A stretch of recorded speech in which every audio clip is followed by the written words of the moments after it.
특송 가운데 이 찬송가 특송이 굉장히 좋고 아름답습니다. 좀 찬양을 많이 들으시고요. 요즘같이 더운 때는 어떻게 지난 2주 동안은 어떻게 보냈나 모르겠습니다. 저는 요즘 학원을 다니고 있습니다. 이제 노후 준비를 위해서 자격증을 준비하는 게 좋겠다. 그래서 자격증을 한 5개쯤 따려고 학원을 다니고 있습니다.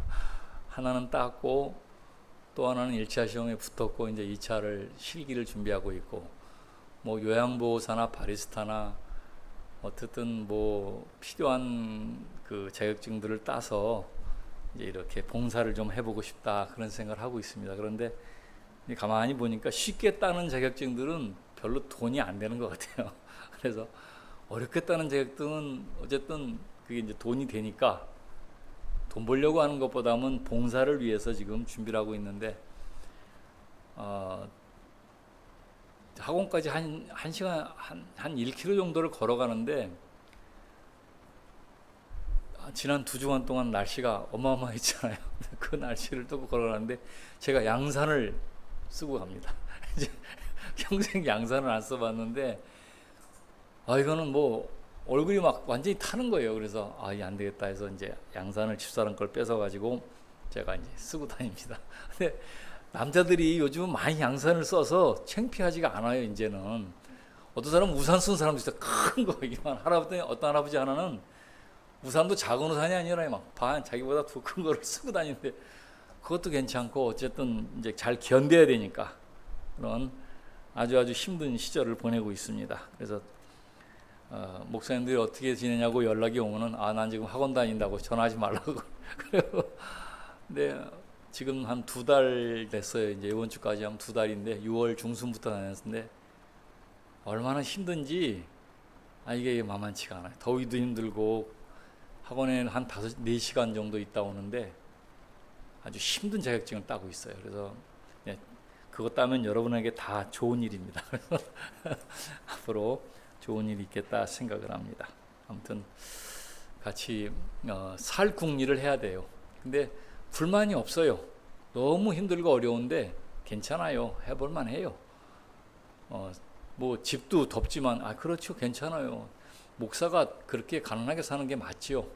오히려 부하게 사는 것보다는 가난한 게 훨씬 더 신앙적으로 목사들에게 맞습니다. 그리고 그 궁핍 가운데도 감사할 수 있는 것, 그것도 좋고. 그래서 어쨌든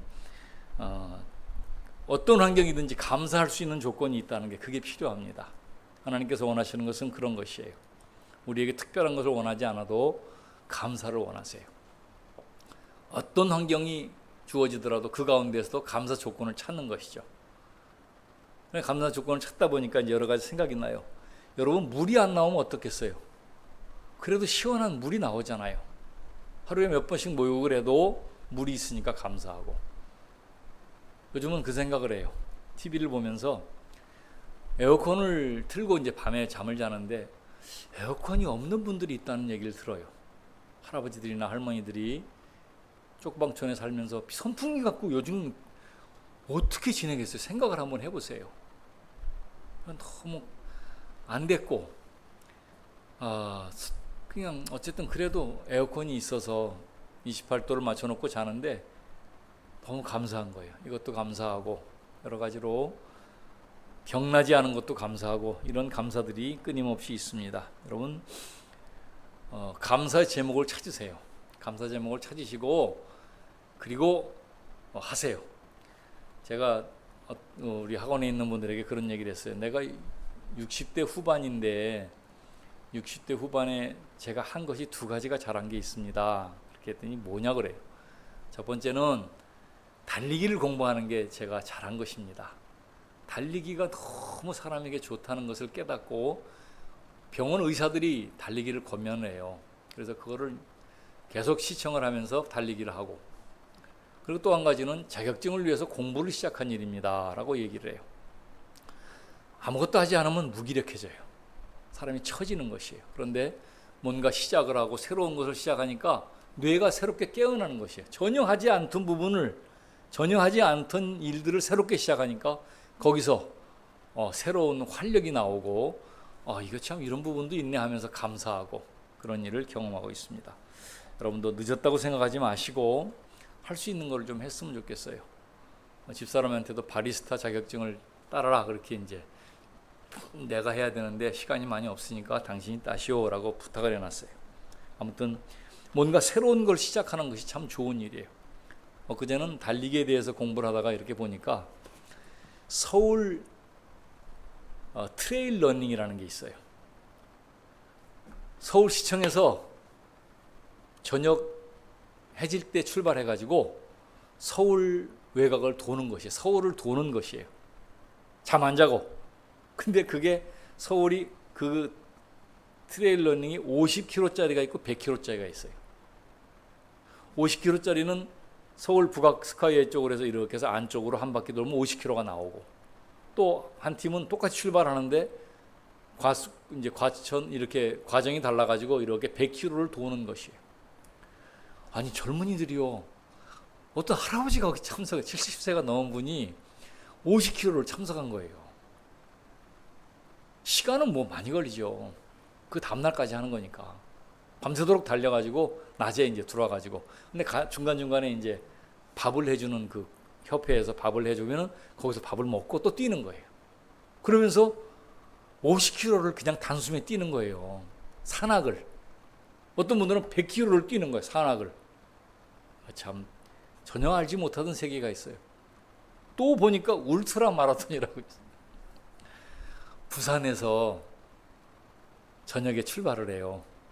그래가지고 부산에서 양산을 거쳐서 대전을 거쳐서 충청도를 거쳐가지고 임진각까지 오는데 577km예요. 그거를 그냥 한 번에 뛰는 거예요. 한 번에. 사람이, 자전거가 아니고 사람이. 그걸 울트라 마라톤이라고 그래요. 몇 박 며칠을 그냥 뛰는 거예요. 피곤하면 가서 한 시간 자고 또 뛰고 해서 새로운 세계들이 있어요. 그래서 이거는 정말 이제 은퇴하고 나면은 시간이 되면은 연습을 해서 서울 트레일 러닝 같은 거는 좀 해볼 수 있지 않겠나 그런 생각을 하고, 물론 지금은 마라톤 완주도 안 해봤지만 그런 생각을 갖게 되는 거예요. 새롭게. 그러면서 또 다른, 이제는 뭐 정말 운 없으면 100세, 120까지 산다고 그러니까 이게 참 골치 아픈 일이에요. 제가 아직 반대끼 못 살았다는 얘기예요. 그러니까 잘 준비해서 노후를 준비하고 좀 의미 있는 일을 할 수 있으면 좋겠다, 이제 그런 생각을 합니다. 하도 날씨가 더우니까 그런 생각 여러 가지 하게 됩니다. 자, 오늘 말씀으로 들어갑니다. 교회 내에서 성도들 간에 불편한 소송들이 있었습니다. 지난 5년 동안의 소송들이 있었던 걸 쭉 살펴보니까 여러 가지 사건들이 있었어요. 교회 안에서 성도들 간에. 교회 밖에서 일들은 뭐 상관하지 않지만 교회 안의 일들은 우리가 살펴볼 필요가 있으니까. 창원에 있는 한 대형교회에서 장로님들이 담임 목사를 고소했어요. 횡령으로. 20억 원을 목사님이 횡령했다, 이렇게 얘기합니다. 그러니까 고소한 것을 대항해서 목사님이 또 자기를 고소한 장로님들을 징계했어요. 그래 그 문제가 법원까지 가갖고 이렇게 계류를 하고 소송이 붙은 그런 교회가 있습니다. 또 어느 한샘교회라고 하는 교회에서는 장로님들이 담임 목사님을 명예훼손과 모욕 혐의로 고소를 했어요. 목사님이 무슨 말을 하니까 그것을 자기 명예훼손했다 해가지고 고소를 했습니다. 네 분이 크게 일어났습니다. 2021년 사당동의 한 교회에서는 담임 목사님 재신임 문제로, 이제 원래는 재신임을 하는 교회가 있고 안 하는 교회가 있는데 그 교회는 하는 교회였는가 봐요. 재신임을 하면서 교인들이 서로 나눠져 가고, 왜 우리 목사님을 신임하냐 못하느냐 폭행하고 예배를 방해하고, 이런 사건이 발생해서 또 이렇게 고소 사건이 있었습니다. 안양로에서도 어느 교회에, 제가 이제 잘 아는 교회 집사님 한 분이 담임 목사님을 고소했어요. 명예훼손으로. 담임 목사님이 자기가 잘못한 걸, 자기 잘못했다고 하는 내용을 써가지고 그거를 교회 벽보에다 붙여놓은 거예요. 근데 처음엔 가만히 있다가 이게 일이 안 풀리니까 그냥 바로 고소를 했어요. 지금 사건이 조사 중입니다. 교회 안에서 고발 고소, 이걸 어떻게 생각할 것인가? 교회 안에 문제는 뭐 교회가 많으니까 끊임없이 있습니다. 재정 문제나 담임 목사님과 장로들의 갈등, 또 성적인 문제나 명예훼손이 주로 이제 바로 이루어지고 있는데, 우리가 알고 있는 대로 예수 하나님의 이름을 크게 아주 떨어뜨렸던 사건이 있었죠. 1998년에 옷 로비 사건 생각하십니까?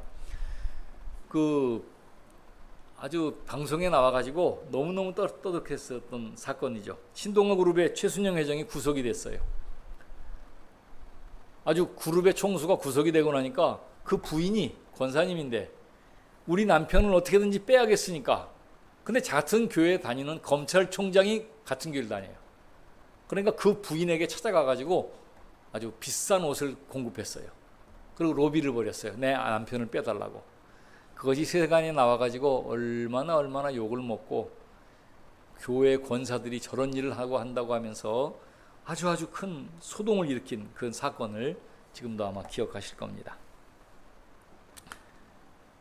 강남의 한 교회는 당회가 장로님을 대상으로 소송을 벌였어요. 장로님이, 부자 장로님이 내가 건축 헌금을 얼마를 하겠습니다 라고 얘기를 했어요. 그러니까 교회가 알겠습니다, 그걸 믿고 그럼 우리가 건축을 합시다 해서 교회를 건축을 잘 했어요. 근데 장로님이 돈을 안 내는 거예요, 헌금을.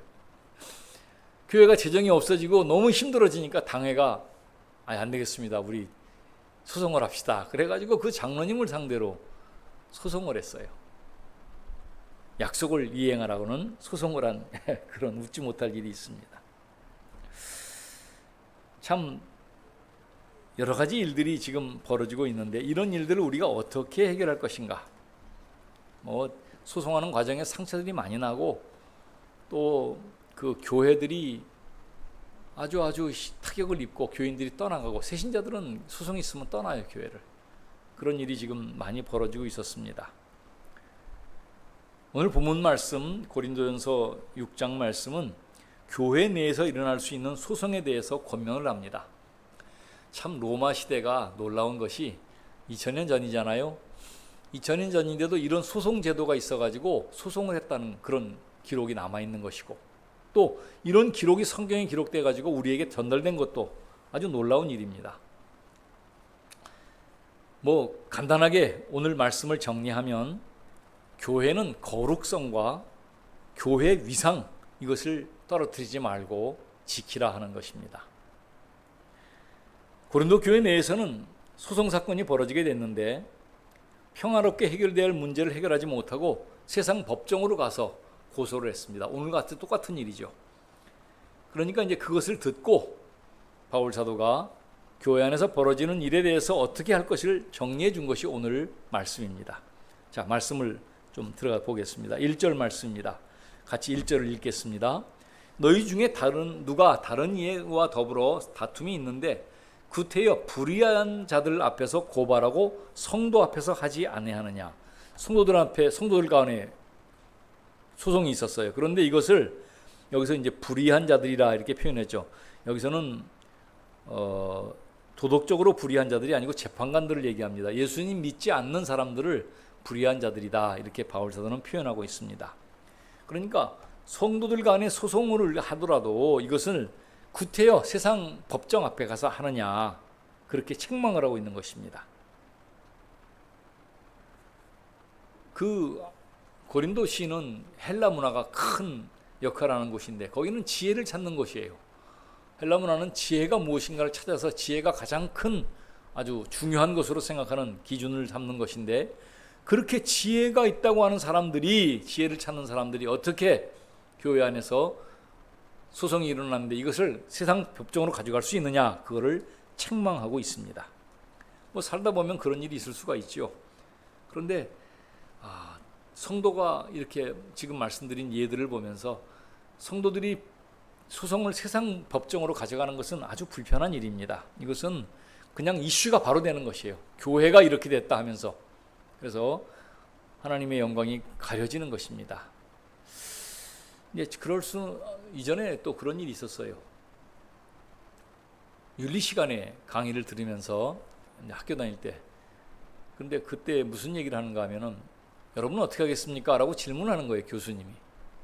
어느 대형 교회가 목사님이 안 좋은 사건이 있었어요. 근데 그 사건을 돈을 좀 줘가지고 딱 덮어버리느냐, 아니면 그것을 밝혀가지고 세상에 나타내느냐, 이 문제를 물어본 것이에요. 상황윤리로서. 자, 생각해 보세요. 어떤 사람이 잘못을 했어. 근데 분명히 잘못이 있어요.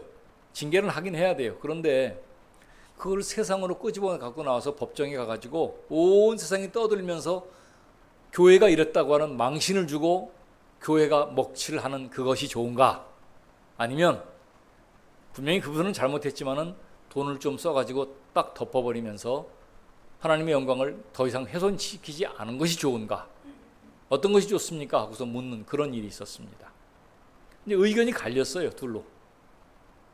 이렇게 해도 하나님의 영광을 더 이상 욕을 안 먹게, 교회가 욕을 안 먹게 하는 거니까 이것이 좋다 하는 사람들이 있었고, 어떤 이들은 그거는 가리는 게 맞습니다.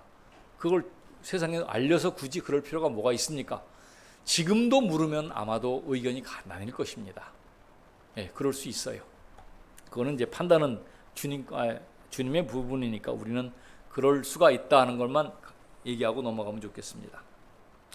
바울 사도는 성도들이 세상 사람들 앞에 세상 법정에 가지 말아야 할 이유를 2절에서 말씀합니다. 제가 얘기한 말씀 읽겠습니다. 성도가 세상을 판단할 것을 너희가 알지 못하느냐? 세상도 너희에게 판단을 받겠거든 지극히 작은 일 판단하기를 감당하지 못하겠느냐? 우리가 천사를 판단할 것을 너희가 알지 못하느냐? 그렇거든 하물며 세상 일이랴. 그런즉 너희가 세상 사건이 있을 때에 교회에서 경히 여김을 받는 자들을 세우느냐? 성도가 세상을 판단한다는 말은 예수님 말씀에도 있어요. 뭐냐면 이제 그 천사들을 판단하는 것이 아니고 이제 악한 천사들이 있죠. 하나님 곁에서 하나님을 섬기다가 죄를 범하고 쫓겨난 천사들을 나중에 성도들이 심판할 것이다.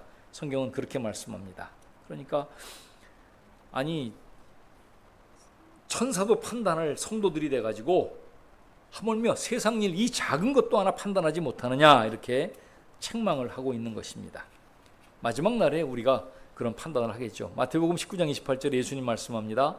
내가 진실로 너에게 이르노니 세상이 새롭게 되어 인자가 자기 영광의 보좌에 앉을 때 나를 따르는 너희도 12 보좌에 앉아 이스라엘 12지파를 심판하리라. 예수님의 제자들이 심판할 것이라고 말씀하는 것이에요. 그러니까 같이 이렇게 판단을 하고 정리하는 것이 성도들에게 맡겨주겠다 그런 말씀이죠. 근데 그런 사람들이 오히려 세상에 그 아주 하찮은 기독교적으로 볼 때, 교회 안에서 볼 때 세상 사람들은 죄인들이기 때문에 훨씬 더 큰 죄인들이죠. 사실은 기독교의 기준은 높아요.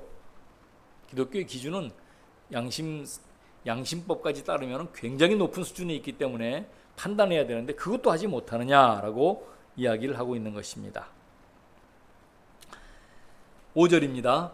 내가 너희를 부끄럽게 하려 하여 이 말을 하노니 너희 가운데 그 형제 간의 일을 판단할 만한 지혜가 있는 자가 하나도 없느냐?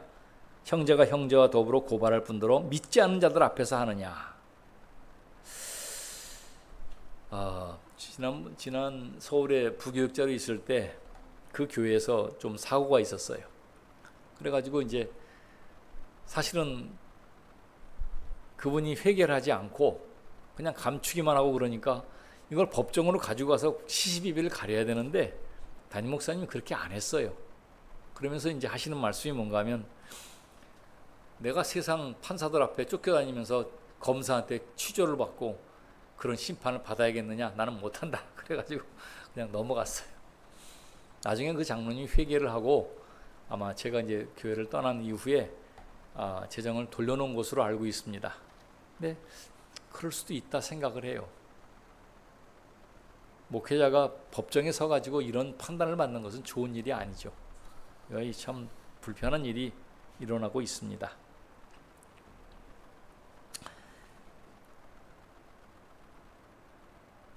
이 5절 말씀을 제가 공동번역이라는 성경으로 한번 5절 말씀, 6절 말씀을 읽어보겠습니다. 이런 말을 듣고도 부끄럽지 않습니까? 여러분 가운데 교우들 사이에 생기는 분쟁을 해결해 줄 수 있는 만큼 지혜로운 사람이 하나도 없다는 말입니까? 그래서 교우가 교우를 소송하고 더구나 예수를 믿지 않는 사람들의 재판을 받아야 한다는 말입니까? 공동번역에서는 그렇게 얘기하고 있어요. 그러니까 그것이 굉장히 교회로서는 불편하고 안 좋은 일이라 이렇게 바울 사도가 지적을 하고 있습니다. 그러면서 방향을 제시하고 있습니다. 7절입니다. 너희가 피차 고발함으로 너희 가운데 이미 뚜렷한 허물이 있나니 차라리 불의를 당하는 것이 낫지 아니하며 차라리 속는 것이 낫지 아니하냐.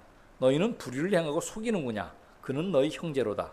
이거를 공동번역으로도 7절과 8절을 읽어보겠습니다. 여러분이 서로 법정에 고소한다는 것은 벌써 여러분이 완전히 지고 들어가는 것입니다. 차라리 억울한 일을 그대로 당하는 것이 어떻습니까? 또 사기를 그대로 당하는 것이 어떻습니까? 왜 그렇게 하지 못합니까? 8절입니다. 여러분은 도리어 서로 억울하게 하고 속여 먹었습니다. 더구나 교우들끼리 그런 짓을 하고 있습니다.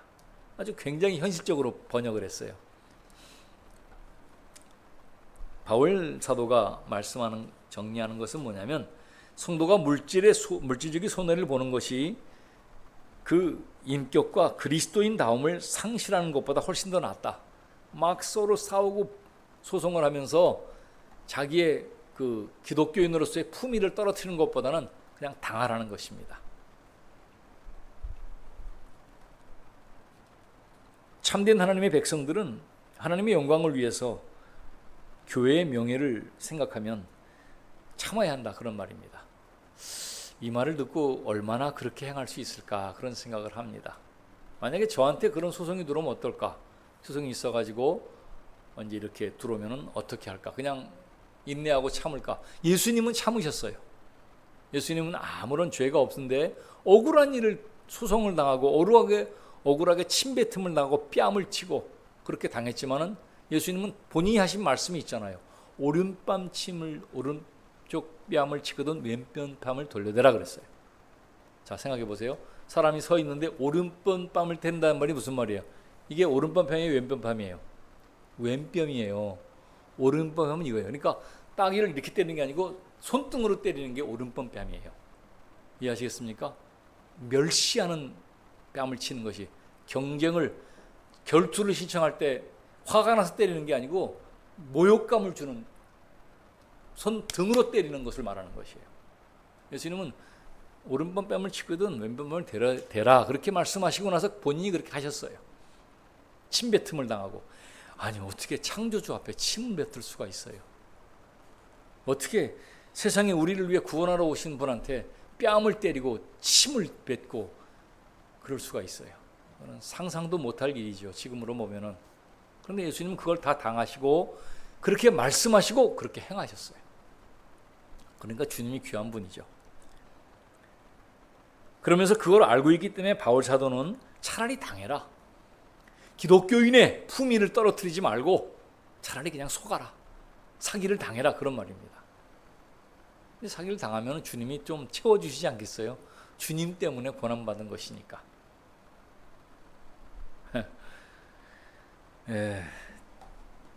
어렵지만 이게 소중한 것입니다. 자기가 낮아지는 것이에요. 예수를 위해서 자기가 희생하는 것이에요. 자기가 없어지는 것이에요. 이것이 좋은 것입니다.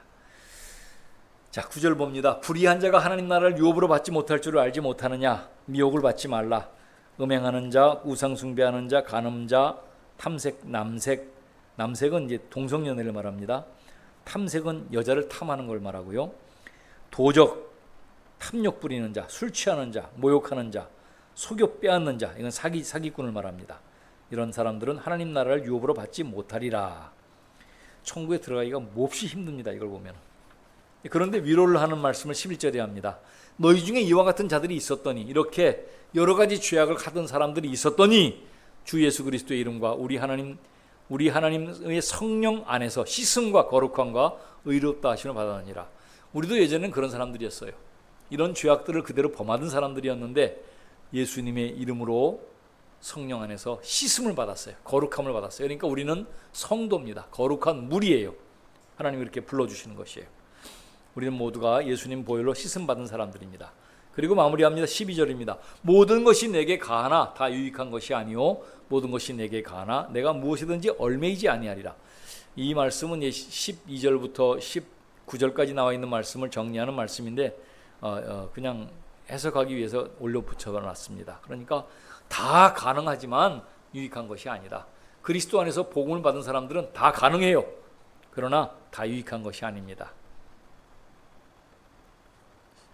아마도 신앙이 이제 이렇게 돈독한 분들에게는 이 말이 굉장히 중요한 말로 정리될 수 있습니다. 자, 정리해 보면 소송에 관한 부분을 정리합니다. 성도들 간의 소송은 바른 지식에 근거한 올바른 영적 가치관을 가진 자에게 맡겨야 한다. 소송은 그래서 지금은요 법원에서요 판사들 가운데 기독교 담당하는 전문 판사들이 있다고 합니다. 그러니까 교회 사상 소송이 하도 많으니까 어떤 판사는 기독교를 전문으로 하고 그래서 배정을 해요. 이렇게 이제 랜덤으로 배정한다는데 기독교 소송이 올라오면 그 판사에게 맡겨라 하면서 이렇게 배정을 해준다고 합니다. 그런 지경이 있었는데 어쨌든 올바른 영적 가치관이 있는 자에게 맡기는 것이 맞습니다. 성도들 간의 문제는 교회 안에서 조용히 해결해야 된다. 그 말을 하고 있습니다. 가급적이면 소송을 하지 말라는 말이죠. 그냥 손해보고 말라 그런 말이죠. 성도가 형제를 송사하여 주의 이름을 욕되게 하는 것보다 차라리 불의를 당하는 것이 낫고 속는 편이 낫다. 이게 성경 말씀입니다. 그러면 예수님 믿는 사람은 당하고만 살아야 되느냐? 예, 당하고만 살아야 돼요. 세상 소송은 별다른 문제라도 교회 안의 소송을 말하는 겁니다. 교인들 간의 소송은 당하는 편이 낫습니다. 그게 하나님의 은총을 받는 길입니다. 내가 마음대로 두들겨 패고 내가 마음대로 모욕을 주고 그런 것은 주님이 원하시는 것이 아니에요. 성도들 간에는 참고 인내하고 맞는 자가 되는 것이 낫습니다. 하나님 나라 후계자가 된 성도들은 자신의 신분에 맞게 성결하게 살라 하는 말씀이 오늘 전진적으로 말씀하시는 것입니다. 그러니까 이거는 성결이 참 어렵죠. 사실은 쉽지 않아요. 그래서 기독교인으로 사는 것은요 어려운 일이에요. 눈물 나는 일이에요. 수많은 기독교인들이 아무 잘못 없이 핍박받잖아요. 이집트 8천만 인구 가운데 800만이 기독교인입니다. 그들은 날마다 순교를 다짐하면서 신앙생활을 합니다. 그들의 간증들이 있어요. 중국도 마찬가지고 북한도 마찬가지고 기독교인들이 또 무슬림 사회에서 생활하는 다른 많은 나라의 성도들이 이유 없이 예수님 때문에 고난받는 것이에요. 그래서 예수님께서는 그런 성도들을 위로해 주시고 상급을 주신다고 약속하십니다. 아니 내가 주님 위해서 고생한 것이 없는데 무슨 상급이 있어요. 상급 생각하면 안 되죠. 예수님 위해서 고난받는 것이 있어야 상급이 있습니다. 그러니까 고난을 자발적으로 받는 것이 중요하다고 생각을 해요. 그 미국이나 카나다 같은 좋은 나라에서 신앙생활 하시는 의사들이 아프리카로 의사 사람들을 치료하기 위해서 이렇게 선교를 가요. 그리고 거기 살아요. 그런 분들을 보면 가슴이 찡한 울림이 있어요. 자기를 위한 삶을 접어놓고 주님 나라와 하나님 복음을 위해서 그렇게 희생하고 헌신하는 것이에요.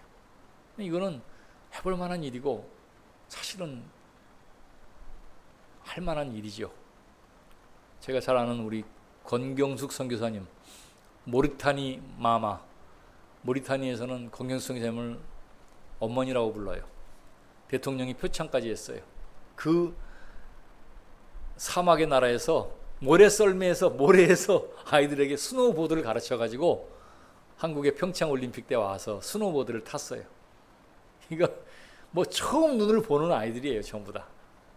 그래서 나라에서 너무 감사해서 그 권선교사님에게 아주 큰 상장을 줬어요. 공로상을 줬어요. 근데 그분은 이가 하나도 없어요. 30년 사역을 하면서 사역하기 위해서 가자마자 남편이 돌아가셨어요. 근데 돌아오지 않고 그곳에서 남아서 생활하면서 그 민족을 끌어안고 기도하고 섬기는 사역을 하다 자기 몸을 다 망가뜨렸어요. 근데 지금도 이제 이번 주인가 한번 들어오신다는 얘기를 들었는데, 이건 몸이 조금 나을 것 같으면 다시 또 가는 거예요. 참 그런 삶을 사시는 분들이 있습니다. 또 많은 분들을 우리가 그렇게 보았습니다. 주님을 위해서 고난 받으세요. 그것이 의미 있는 삶입니다. 주님께서 그것을 갚아주실 것이라 생각합니다. 오늘 말씀들을 6장을 이렇게 보면은 소송에 대해서는 기독교인 사이에서는 간단한 말입니다. 소송하지 말고 속아라, 참아라, 인내해라, 그 말이 주님의 말씀입니다. 할 수 있거든 그렇게 하시고, 할 수 없으면 또 소송하는 것도 있을 수가 있죠. 교회 안에서는 해도 되고 안 되는 소송이라면 하지 말아야 합니다. 혹시 소송을 하게 되어도 그것이 하나님의 영광을 가리우는 일이라면 다시 한번 점검해야 됩니다. 미혹되지 않도록 분별해서 소송을 하다가도 깨닫고 하나님의 영광을 위해서 소송을 중단한다면 하나님께서 간섭해 주실 것입니다. 원칙은 그렇습니다. 감당할 수 있거든 감당하고, 그렇지 않으면 나름대로 자기 일을 할 수 있을 것입니다. 이런 원칙을 가지고 주님의 은혜대로 할 수 있는 대로 감당하시기를 주의 이름으로 축원합니다. 기도하십시다. 하나님 아버지, 우리가 감당할 시험밖에는 당한 것이 없다고 말씀하신 주님께서 소송에 관한 부분을 바울 사도의 입을 통하여서 말씀하셨습니다. 예수님은 소송하지 않으시고 참으셨습니다. 예수님은 아무런 잘못이 없으면서도 그렇게 침뱉음을 당하고 뺨을 치는 모욕을 당하시고 수치를 당하셨습니다. 우리를 속량하기 위해서, 우리를 구원하기 위해서 이 역사를 이룬 것을 우리가 믿습니다. 주님 감사합니다. 찬양합니다. 우리도 주님 뒤를 따라 그렇게 행할 수 있게 도와주옵소서. 더 작아지고 낮아지고 나는 없어지고 예수만 남는 그런 온전한 신앙인의 자리까지 갈 수 있도록 인도해 주옵소서. 우리 성도들을 붙잡으시고 간섭하여 주옵소서. 세상 소송은 정직하게 하시고, 세상 소송 가운데는 공의롭게 하시고, 교회 안의 소송은 이렇게 인내할 수 있도록 지혜와 믿음을 더하여 주옵소서. 예수님의 이름으로 기도하옵나이다. 아멘.